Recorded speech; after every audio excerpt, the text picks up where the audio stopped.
Hey everybody, it's Tafony here once again. Hope you're doing well today. We were rambling about the patching Panda Blast. This is 10 HP analog drum voice for Eurorack with a focus on kicks, on blasting. It sounds like this.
It's no secret that I'm a huge Eurorack drum fan. I know lots of people either opt to move them completely into drum machines or the DAW or whatever they plan to do, and I get lots of messages. They're like, oh, you're the Eurorack drum guy. You're the guy who has drum modules. I'm like, you don't have drum modules? That's like the whole reason I'm in the rack in a way. Like, that's partially just like I'm most interested in drums. I think I just like, I can make songs without melodies, but I can't make songs without drums. That's just like how I'm wired, and that's probably just my lack of skill too, if we're being honest. But anyway, I love my Eurorack drums, and I need to give a huge shout out to start this one off. I need to give a huge thank you to Mariusz once again for lending me this one.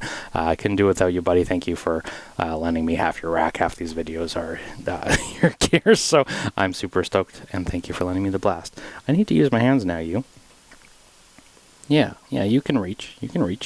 Okay, let's go over the I/O real quick. We have a trigger input. This is what you can do. Below it, it has an accent input. I don't tend to go into accenting too much. I feel like it sort of works as a macro control for like modulating stuff that I don't really make use of in my sequencers. What I would be more tempted to do is to use modulation sources to just bend the other parameters on here, but maybe we'll get into doing some of that today to check it out. I know lots of people live for their accents. That's a very classic drum sequencing thing. Below that, there is this manual trigger button, and graciously shows us our amplitude envelope as well. So when you shorten that, it's just going to blip. Obviously you hear that, but you can see the length of that envelope fading out, which is just really nice, like little quality of life crap like that I always appreciate. Here we have input for modulating the amplitude decay, which is a great way to give some spice to your kicks by just varying them a little bit over CV, and that's also one of those reasons why I'm really just into Eurorack drums, because stuff like that are like really easy, where some other drum sequencers might limit you in modulation options or LFOs. It's really easy to just do that on here with CV. So super unique to the Blast, I think, is the through zero FM circuit, and you can modulate that basically here like the way you would either a complex oscillator or a regular oscillator. That's really cool, I think. Then at the top here we have two envelope outputs. There's a positive and an inversed one.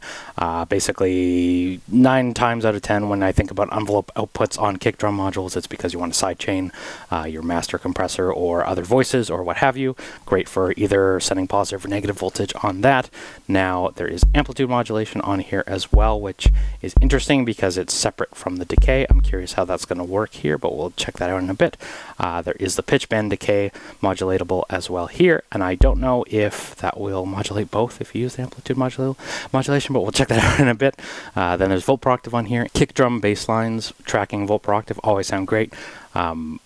I've tried a lot of kick drum modules over the years, and I generally find that the better the kick drum, the worse the kick drum synth voice is, but we're going to see how that lands today. Maybe this can thread the needle between the two and sound really good. Then there's shape, which is a wavefolding circuit of sorts, which lands here on below. When I'm going over the I/O of the jacks first, I might be kind of teasing the other section here, but I am going to go through the parameter by parameter in this one. I try not to do that in most videos because there's so much to cover, but I feel like the Blast is digestible enough that we can just go through it quick. So here's the body.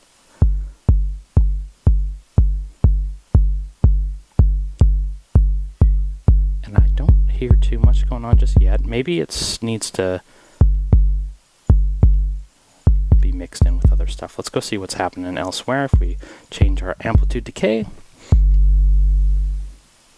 let it ring out a little more so I don't have to press this button as often. So here's the pitch bend decay. Now I can crank this all the way up, and it will do a little bit, but because I have my amount knob all the way down, you see this is tied by a line here. It's not going to do too much to start. Oh, we're getting booming though already. So if we bring in some of that pitch bend, you get the bending of the pitch, the unsing is like very classic kick drum sounds to me. And it helps to, like, you know, if it's all just one lower pitch, I think you just can lose that in the mix. But when it starts with a nice, like, you know, high-pitched donk at the beginning and then lets it ring out with the transient below and a deeper, bassier, subby low end, which, let's try. Yeah, you can hear a little bit on the body, not too much yet, but I think once we bring in the other things, we're going to start to hear that change things more. But if you start with a higher pitch than you want to hear necessarily in the transient, then makes it better, in my opinion. So pitch bend, always welcome. You get to decide how long you want that to be. So if you crank up the amount, you get like a pop, right? Because it's doing a huge bend, but it's doing it really quickly. If you do it really slowly, it's a lot more subtle. But you might, depending on what you're trying to do, want it to sound like a real kick drum and have like a really plasticky batter pop at the beginning, followed by a nice long fade out. So this sounds great right off the rip, but let's see what else it has. I haven't even touched the bottom section yet, so we have our tune. So if you want,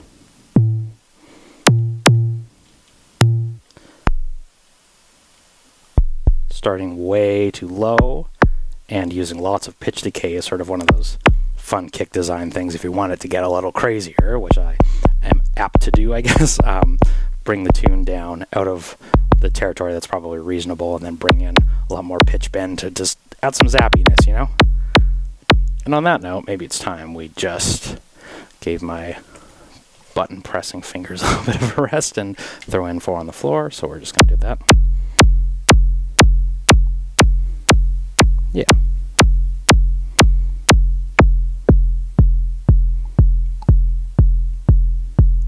That's the amount of it.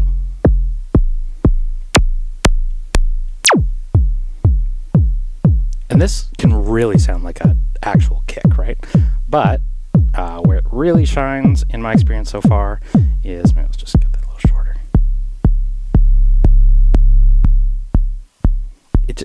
I will say, like, the sliders, I don't know if it's just the layout or what I'm feeling at this very moment, but they make it really easy to just, like, design your kicks and, like, I don't know.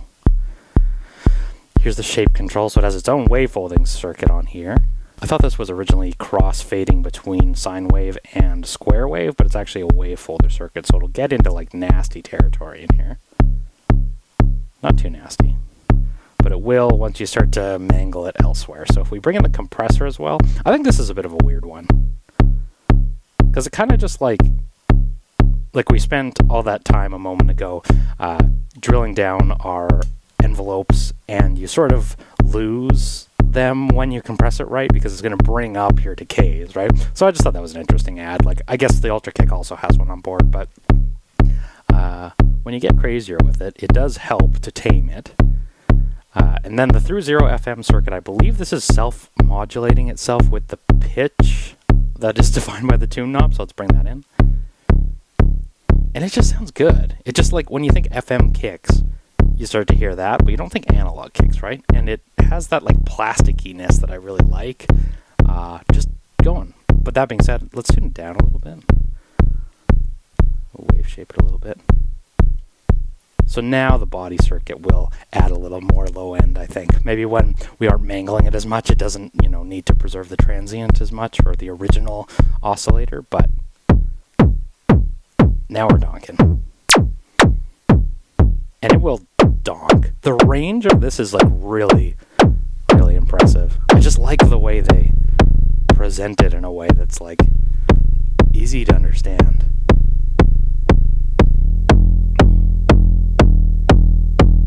I mean, its simplicity is really, I don't know, there's something to be said for that, because I quite appreciate it. I know this is a first for me. I'm actually going to use accents. Can you imagine? So on the first and third kick,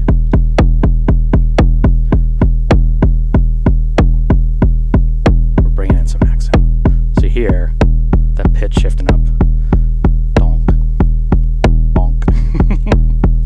Let's bring some LFO action onto these. Let's use 30 FM as the first thing I'm curious about if we bring in an external oscillator. So I don't think this is like controlling the amount knob. I believe, yep, this is gonna give you direct control over it. So you get a full 30 FM voice, like the operette or something, right? Which is really interesting. If I go into LFO territory though,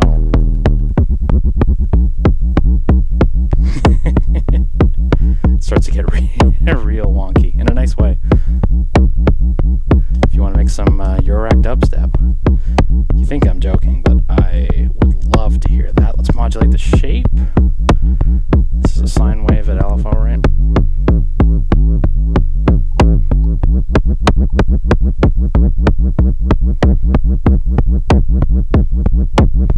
Take out that through 0 FM.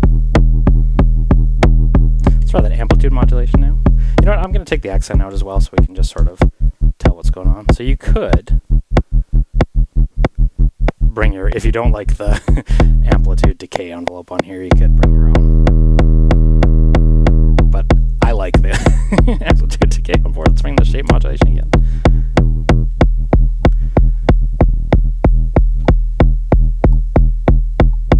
Let's bring that over to a triangle wave. Comp up if we're going to get crazy.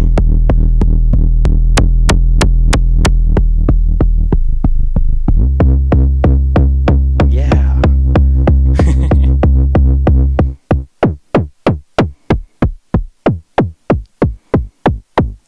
I don't know. That's some of that plasticky, just absolute blasting is like what I love to hear on the Ultra Kick, just like when it gets to this like brick wall of nastiness. Ooh, letting it decay out actually.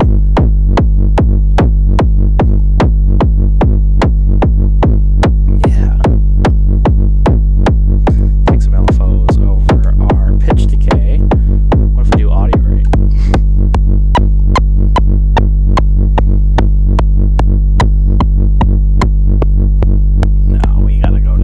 Let's do a sine wave.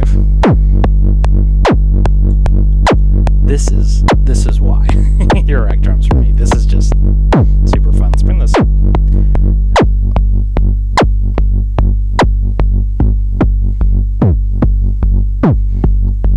And I know some people really like to make an entire drum kit in Eurorack out of a single module, which you definitely could do with the Blast. You can do that with most any module under enough modulation, but yeah.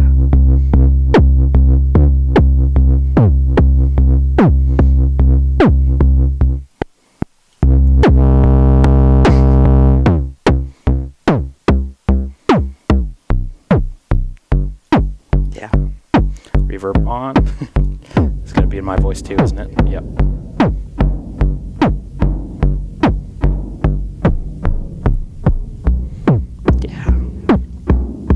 Take out our modulation again, accents.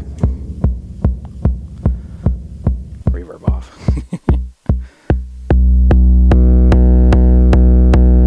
Yeah. Don't sleep on that 30 FM. I know that was sort of what they sold it on, but I don't know. It's really good.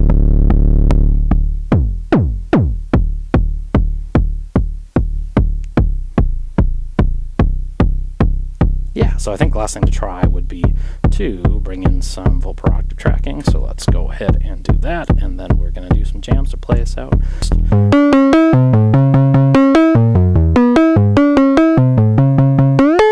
I mean this in the nicest way, but it's really like not unwieldy when you start to get into this. And the other drum modules, it always felt like trying to send volt per octave was just like crazy, but or trying to wrangle it into a usable state for bass lines was difficult. Ooh. Kick coming off. Let's use that waveful thing. Maybe let's go in with our shape. I really like pinging that wave folder. Not pinging it, but modulating it. Hear it just coming. Here it's fading in and out.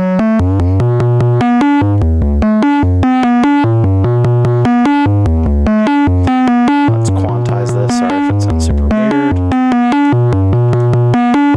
Let's make it longer. Let's go up to 64 steps, generate a new sequence. Comp up.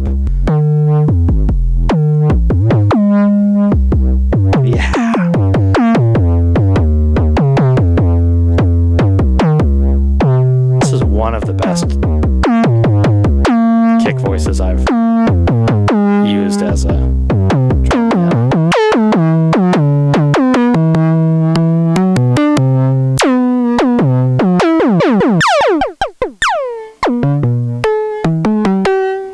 Take out my shape modulation, I will modulate our decays. Yeah, that's really nice.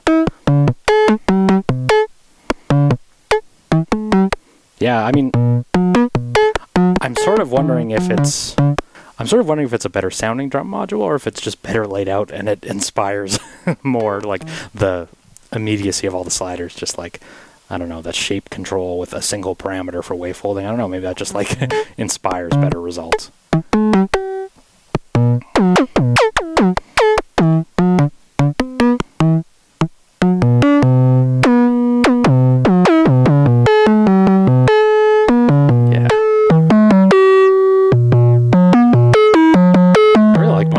Right now, it sounds really good. Yeah. So what if we take our through 0 FM input at audio rate and throw it in there? Oh, so this will be an attenuator now for our mount. Yes. So this is an album. Oh no, this is audio rate. Bring it up. Oh man. Don't sleep on that. Why did I ever sell that thing? Alright, I'm Tafony. Thanks so much for watching. This thing sounds awesome. Like, comment, subscribe, do all that crap that YouTube's always on my case but not promoting to you, and I'll see you in the next video.